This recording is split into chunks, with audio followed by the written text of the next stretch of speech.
সুপ্রিয় দর্শক, পশ্চিমবঙ্গের বাজারে এবার নতুন করে হুড়মুড়িয়ে বাড়ল আলুর দাম। দক্ষিণবঙ্গে বন্যা পরিস্থিতির জেরে ইতিমধ্যেই কিন্তু শাকসবজির দাম অগ্নিমূল্য হয়ে রয়েছে, কিন্তু অপরদিকে পশ্চিমবঙ্গ থেকে প্রচুর পরিমাণে আলু বাংলাদেশে রপ্তানি করা হচ্ছে। মোট 22,000 মেট্রিক টন আলু বাংলাদেশে রপ্তানি করা হবে পশ্চিমবঙ্গ থেকে, এবং গতকালই আলুর প্রথম চালান হিসেবে প্রায় 3,000 মেট্রিক টন আলু বাংলাদেশে পাঠানো হয়েছে, এবং ধাপে ধাপে আগামী 1 থেকে 2 সপ্তাহের মধ্যেই বাংলাদেশে কিন্তু এই 22,000 মেট্রিক টন আলুর চালান পাঠানো হয়ে যাবে। উৎসবের মরশুমের মুখেই পশ্চিমবঙ্গে বাড়ল আলুর দাম, যার ফলে চাষি বন্ধু থেকে শুরু করে আলু ব্যবসায়ীরা সকলেই খুশি রয়েছেন।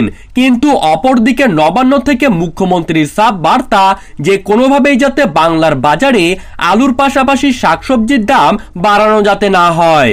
মুখ্যমন্ত্রী তার করা বার্তায় জানিয়েছে যে পশ্চিমবঙ্গের দক্ষিণবঙ্গের পাশাপাশি উত্তরবঙ্গের প্রায় প্রত্যেকটি বাজারেই নজরদারি চালানো হবে, আর এর কাজ হিসাবে করবেন পশ্চিমবঙ্গের রাজ্য পুলিশের পাশাপাশি টাস্কফোর্স বাহিনী।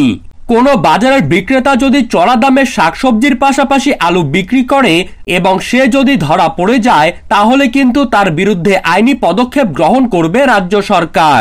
চাষি বন্ধুদের দাবি, তারা কিন্তু সারা বছর ধরে নানান রকমের প্রাকৃতিক বিপর্যয়কে মোকাবিলা করে তাদের আলু চাষের পাশাপাশি নানান রকমের শাকসবজির চাষ করে থাকেন, কিন্তু যখন তারা বীজ কিনতে যায়, তারই পাশাপাশি রাসায়নিক সার কিনতে যায় চাষের জন্য, তখন কিন্তু বাজারে তাদেরকে কালোবাজারের মুখে পড়তে হয়।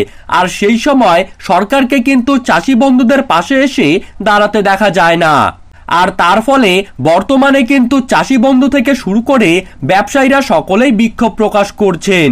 আজ পশ্চিমবঙ্গের প্রায় প্রত্যেকটি ইউনিটগুলিতেই আলুর বস্তাপ্রতি দাম কিন্তু 50 থেকে 80 টাকা পর্যন্ত বেড়ে গিয়ে দাঁড়িয়েছে, এবং আগামী 1 থেকে 2 সপ্তাহের মধ্যেই এই আলুর দাম কিন্তু আরো বাড়বে, আর তা নিয়েই আশাবাদী চাষি বন্ধুরা।